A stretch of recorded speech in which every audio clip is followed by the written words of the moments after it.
Here we go. In 2016, I wrote a book about the disappearance of Maura Murray. I spent 5 years researching this case and interviewing those who knew Maura from her life in Hanson, West Point, and UMass. Ever since, I've been the target of online trolls who work closely with Maura Murray's family. The harassment eventually boiled over into the real world, and my family was put in danger. In an effort to get it to stop, I quit reporting on this case for many years. Unfortunately, the trolls never went away. I decided to make this episode to explain what has been going on behind the scenes, so you all get a sense of what this has been like for me and my family. So buckle up, it's kind of a lot. Now, if you're listening to this in audio format only, I just know that I'll be referencing emails and other things that I'm showing on screen on YouTube and elsewhere. My name is James Renner. I'm a journalist and author of several true crime books and a couple novels. I host the podcast True Crime This Week, and this is that show's set. I also maintain a website about Maura's case at mauramurraymystery.com. If you're looking for accurate reporting on the case, check it out. Every time I think about Maura Murray's case, I'm reminded of a conversation that I had with a psychic on the boardwalk at Ocean City in 2013. Now, I'm not really a big fan of psychics, but as kind of a lark, I stopped in at this tarot card reader, an old woman who had been telling fortunes there for many years. I was beginning to think about the book that I was writing, and I asked her what she thought about the case. Her response to me was to avoid it at all cost. "Why do you want to bring that darkness into your life?" she asked. "It's a curse." I should have listened to her. My relationship with the Murray family was unsettling from the very beginning. I reached out to Maura's father, Fred, through the family spokesperson, a woman named Helena. Helena told me that she spoke to Fred and he said he didn't want anyone to write a book about the case.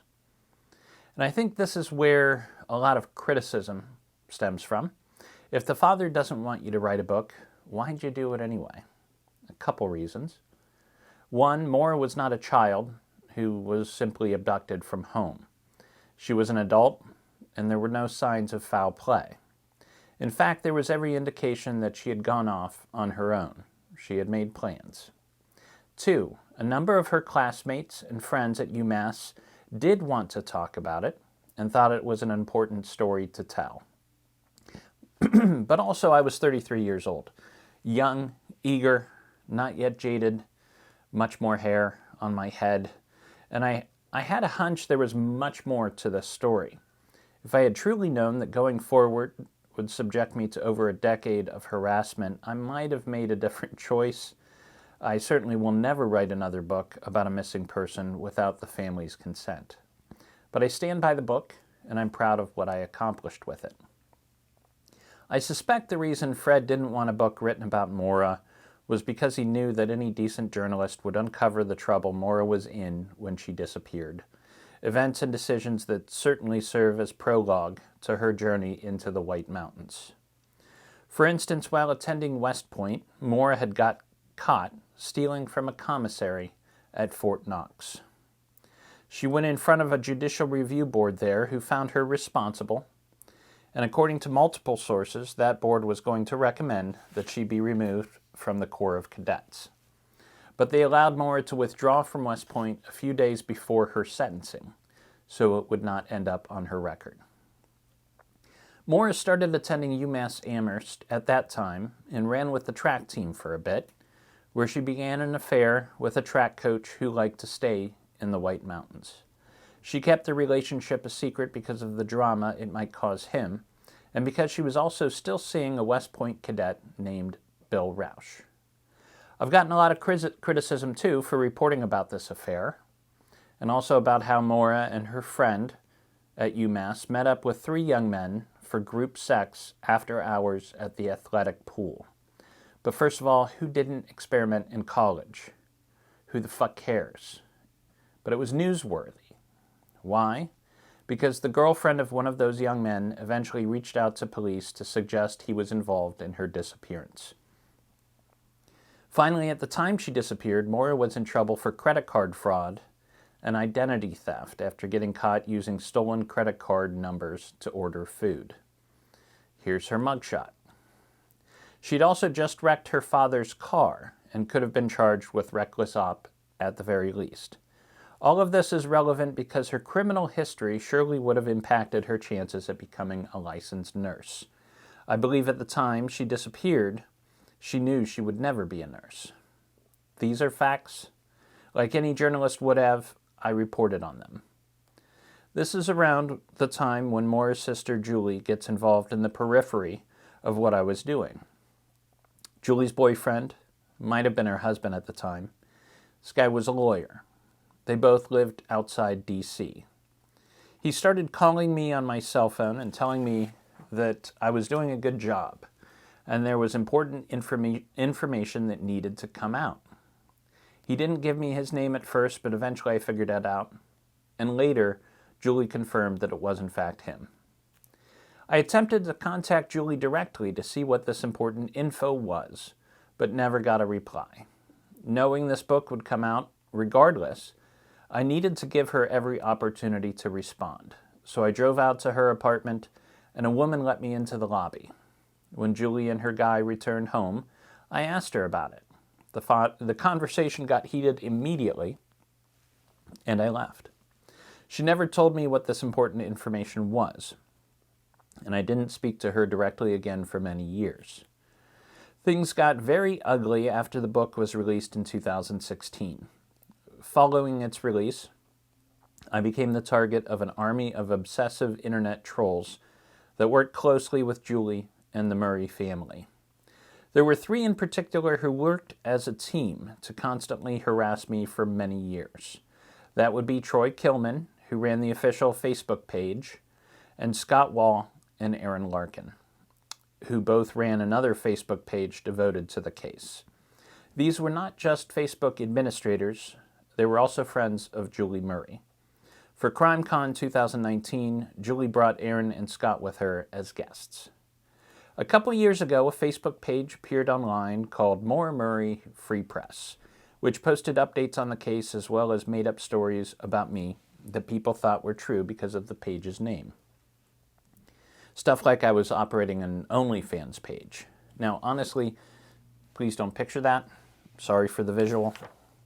At the same time, another Facebook page popped up called James Renner Fact Check, which pretended to be a legitimate source that was refuting my reporting on the case, but was really just spinning things to their own agenda. My 70-year-old aunt actually fell for that one and thought it was my personal page. These attacks were unrelenting, and so I filed a lawsuit against the unnamed creators of both pages, and I was able to get the login info. It showed that these Facebook pages were created by Troy Kilman and Scott Wall. My attorney settled with Troy Kilman, who apologized very sincerely. He said he was manipulated by Wall into maintaining the Facebook page, and he provided me with emails between them that backed up his claims. Here's just a couple emails between Kilman, Larkin, and Wall in which they discuss their attacks. Quote, "We need to neutralize this asshole," writes Larkin. And in another email, Wall speaks about manipulating Julie Murray to bring Kilman back into the fold. As part of the settlement, Troy agreed to post a public apology on Facebook, but Julie Murray refused to let him do so. Troy also provided email exchanges between himself and Scott Wall and Aaron Larkin, which show how they would stalk and dox members of the true crime community. Here they discuss gathering information on a woman who lived near the scene of the accident and helped to remove a tree that was being used as a makeshift memorial for Maura. And here they review online photos of a man who questioned their motives online. Around this time, I learned something very unsettling about Scott Wall himself.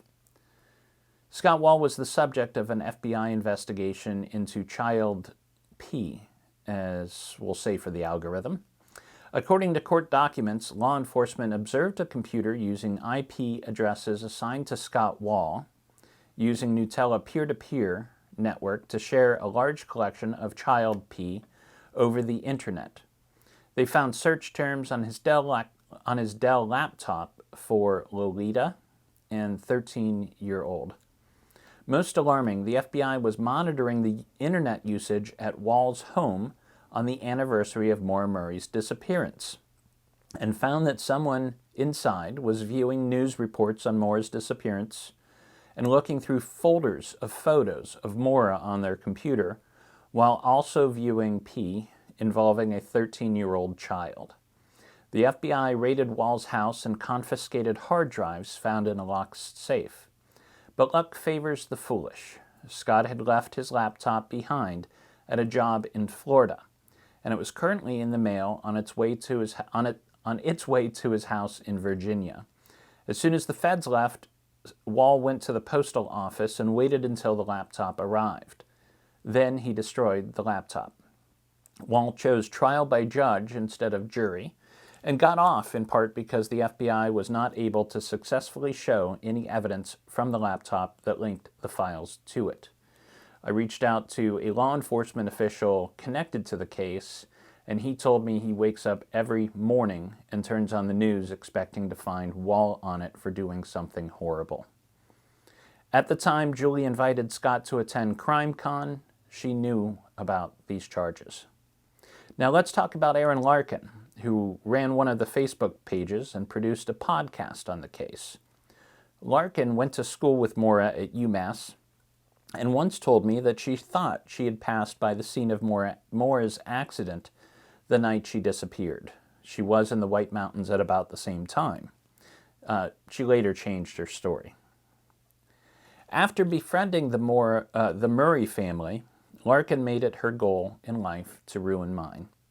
She allowed people to post my wife's cell phone number online, and her podcast was eventually taken down after she used her platform to attack a rape victim who was attempting to get a restraining order against Bill Roush, Maura Murray's boyfriend. We'll come back to him in a minute. Another target of Larkin's harassment was Cecil Smith, the officer who responded to the report of Maura Murray's accident in Haverhill. Larkin heavily implied on her podcast and her website that Smith was hiding secrets about the accident and possibly Maura Murray herself. But the real reason Cecil Smith's answers were sometimes not exact was because he was suffering from dementia. He died by suicide at the height of this harassment, and afterward, the co-host of Larkin's podcast still suggested that he could be involved. Then, in 2020, Larkin got caught helping to manufacture a fake tip in this very real case. Here she discusses the idea of creating this fake tip to feed to me in an effort to destroy my credibility. She and a friend developed a plan to pose as a witness who saw Maura on the day of her disappearance in Haverhill in the company of 2 other students from UMass, which would mean that Maura was not alone when she disappeared. To make it seem legit, they used the name and birth date of a real person who attended UMass at the time and then created a fake number to use as a contact. This tip went to police, who quickly determined that it was all a ruse. But this trick actually impacted efforts to get documents from the disappearance released. When Larkin's friend tried to help get documents released for the family, a judge cited this fake tip as one of the reasons not to release the information. So, you've got these 3 numbskulls, right? Mucking up Maura's case as they continued to work with Julie Murray, but something else was going on at the same time that might have more to do with the mystery itself. Just before my book was released, a number of women came forward alleging bad behavior by Bill Roush, who was Maura Murray's boyfriend. He was the last one she spoke to before she broke down at work a couple days before her disappearance. I reached out to these women, and that's how I learned that Bill Roush had sexually assaulted a coworker while he was working for a Veterans Affairs nonprofit in D.C. This woman also claims that Bill pushed her down the escalator. Here's a snippet from my interview with her. So she came back to the office, and he kept he had me pushed down on the table and was kind of grabbing at me. And just so we're clear about the nature of this assault, when you say grabbing at you, what was he doing with his body? What with his hands? So he had his hand on my neck on the table, one hand, and his other hand was kind of like grabbing at my leg, my upper leg, and I had dress on that he was kind of pulling on. And I kept trying to, I was pushing his hand away and he just kept putting it back. And there was just a level of odd calm. I mean, he seemed so frazzled earlier, and then there was he was so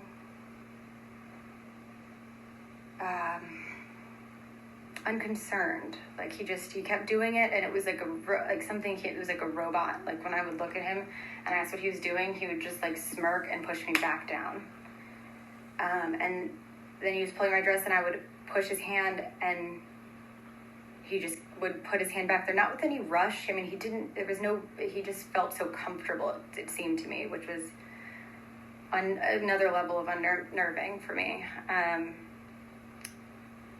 So at this point, the office manager was coming back, and she had let herself into the building, and was calling my name in the foyer area. I could hear, and he backed away from me. It startled him. He jumped back, and I stood up and turned around and was on the table.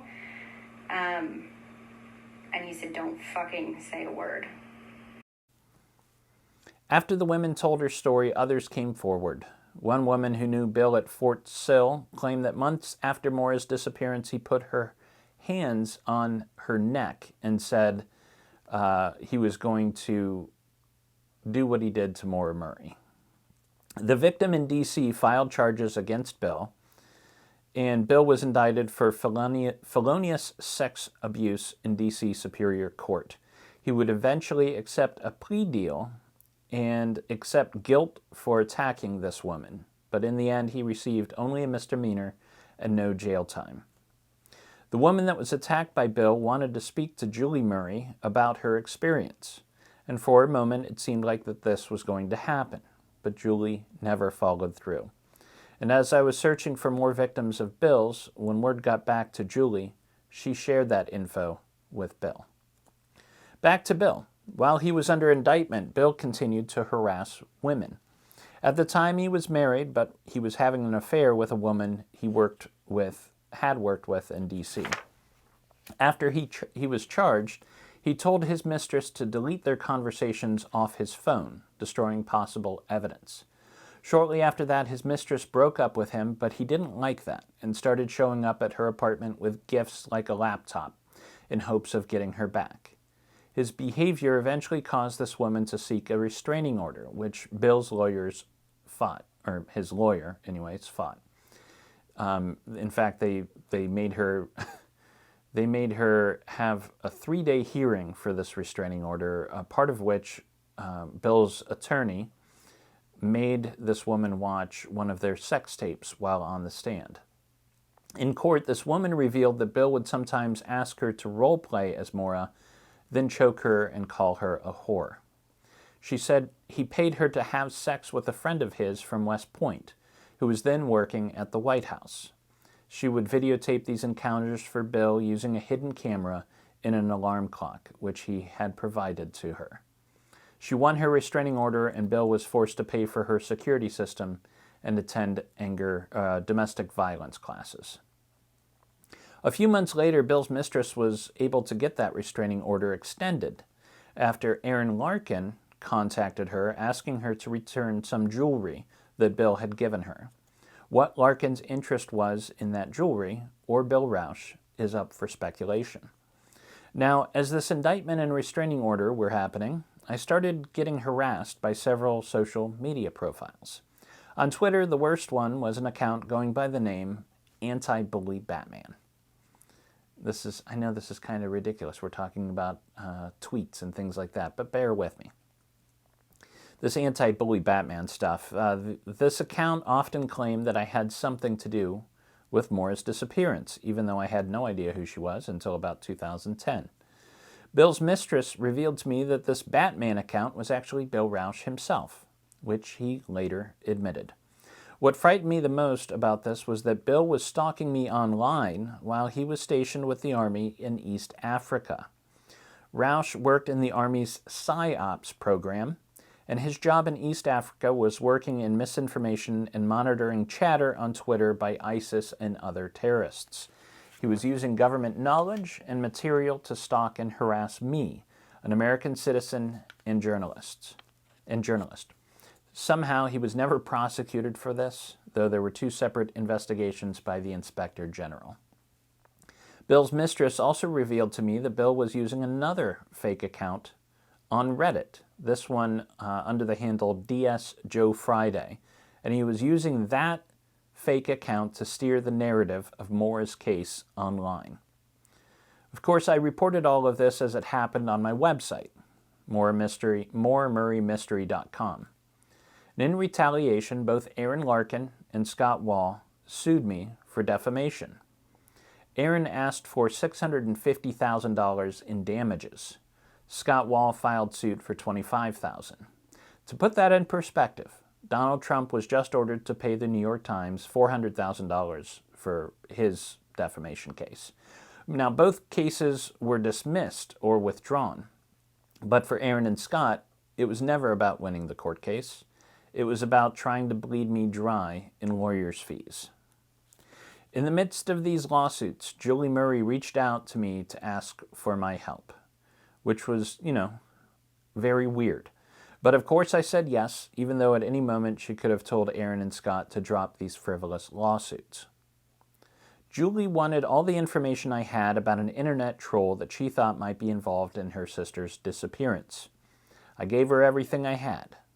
She and I were also working together at that time with Amanda Knox on a new podcast about the Maura Murray case and how it had been represented in the media. I did about 5 hours of interviews for Knox, and some of those were with Julie, some of it just me and Amanda. Knox is a very good journalist, an old school journalist, as unbiased as possible, and I'm sure that podcast would have been great. But something happened behind the scenes as Julie began to produce her own personal podcast, and it never aired. Eventually, my working relationship with Julie soured again. She wanted me to keep all the info about this troll secret. As a journalist, that didn't sit well with me, and I started reporting on some of it, which made her angry. We were still on speaking terms, though, until the incident in the Outer Banks. This was in the summer of 2021. My wife and I took our kids to the Outer Banks and stayed in a rental on the beach. At the time, my son was 13 and my daughter was 8. When we got there, I took a nice picture of all of us on the back porch and posted it on my Instagram. Now, there was no visible address in the photo, so I didn't think twice about posting it. Flash forward a couple days. My sister-in-law got up early to watch the sunrise, and when she stepped outside, she found a threatening message on the back stairs, about 10 feet from the room where my daughter was still sleeping. Because of my past experience dealing with Scott Wall's craziness, he was my first thought. He was the only person I could think of that would do something so invasive. So I went online and found his Facebook profile and was not too surprised to see pictures of him in the Outer Banks. On a whim, I stopped in at the gas station at the end of our street and I asked the manager if he happened to know Scott Wall. He said not only did he know him, but Scott had been in just that morning. And eventually Wall even called him at the gas station to try to get him to change his story. My family had rented this house for another 10 days, and now we were on a very small island with someone who had no fear of trespassing at our home. I immediately reached out to Julie Murray and asked her to tell Scott and her followers to please leave my family alone. But she refused to directly address the issue or to ask her followers to leave us alone. And that was when I severed any working relationship with Julie Murray. It was clear she was willing to put my family at risk in order to placate her father and their goons. And instead of helping us, Julie allowed the threats and animosity against me to continue openly on the Facebook page that she and her brother Kurt managed, which only provided more fuel to the fire. Here are just a few of those posts. This is the kind of rhetoric that led someone to come after my family in the first place, and here they are allowing it to continue. Luckily, I was able to get a temporary restraining order against Scott Wall for the rest of the trip, though I was on high alert for the remainder of our stay. I was worried, too, that Scott had filmed my daughter, since there was a camera tripod found near the threatening message, the kind that can be used to anchor a GoPro to rafters or poles. Troy had also told me that Scott would sometimes place tags on people's vehicles to track their movements. He allegedly did this to a teacher at his kid's school after he became infatuated with her. But I'm not the only one the Murrays and their friends have harassed. A woman in Cuyahoga Falls was doxxed online and had to go to police for protection after she questioned their narrative on Twitter. And the people who live near the site of Maura's accident had to band together recently to ask the Murrays to stop it with all the invasive searches and media attention. Haverhill people. Here's a joint letter they sent to the Murrays not long ago. Julie Murray got in on the harassment herself eventually. When Twitter changed their reporting practices in late 2021, it became very easy for a couple weeks for somebody to get a Twitter post taken down. In the first couple days, this feature was utilized by white supremacists who used it to silence their critics, and by Julie Murray to silence me. This incident was covered by Mashable, if you want to read the article. Cut to CrimeCon 2021, Vegas. I announced a year in advance that I was going to be there. A week before the event, Sarah Turney welcomed Julie Murray to the convention. I was riddled with anxiety. I was expecting, as at CrimeCon New Orleans, that Julie would be bringing Larkin and Wall along with her. For that reason, I asked my wife to stay home. On Saturday night, Julie accosted a friend of mine at her booth. This person is also an author, and I had blurbed her book. But also this author had also once run a nonprofit that had offered $75,000 for any info in Maura's case. But they rescinded that reward due to Fred Murray's odd behavior. Julie expressed her displeasure about my blurb on the book, and they started saying, and then she started saying something about how this email from Fred to this nonprofit, which played into their decision to rescind the reward, had either been faked, by me or others, I guess, or had never existed. The author calmly explained why that was untrue. Julie stormed off saying, quote, "Well, Renner will ruin your life too," end quote. The next day, as I was packing up my books to leave for a flight, my author friend called me and relayed this story. I'm fiercely loyal, and I don't do well when somebody goes after a friend of mine or a family member. So I walked to Julie and asked her why she was acting this way. I was hurt and emotional, but I never yelled. At all times, we were in the midst of 100 other people who were going about their business during this conversation, totally unaware.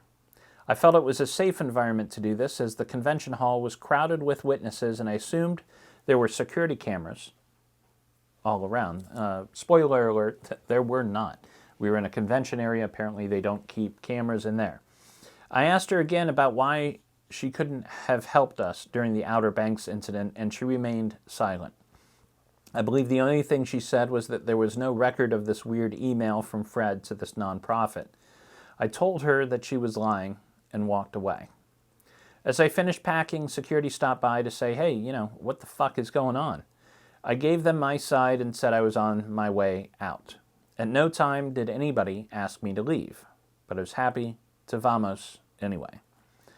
Because there were no cameras, it became online, quote, "Renner accosted me and got kicked out," end quote. None of which was true. In closing, you may be curious about what I think happened to Maura Murray. I've thought a lot about this over the years. The one thing that I truly believe is that she was not traveling alone, that there was another driver, a tandem driver, who was traveling with her that night. I think it's who she got in the car with.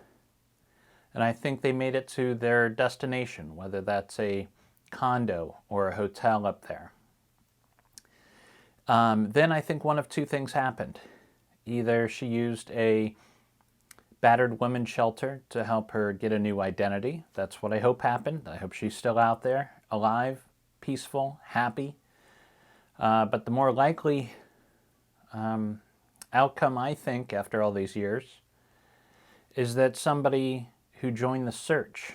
Now, mind you, Maura didn't know she was a national missing person in those days after the disappearance, if she is alive. There's no cell phone service up there. I don't think she would have known. And I think it's possible somebody that joined the search found her before police did. Maybe flew off the handle and she was harmed.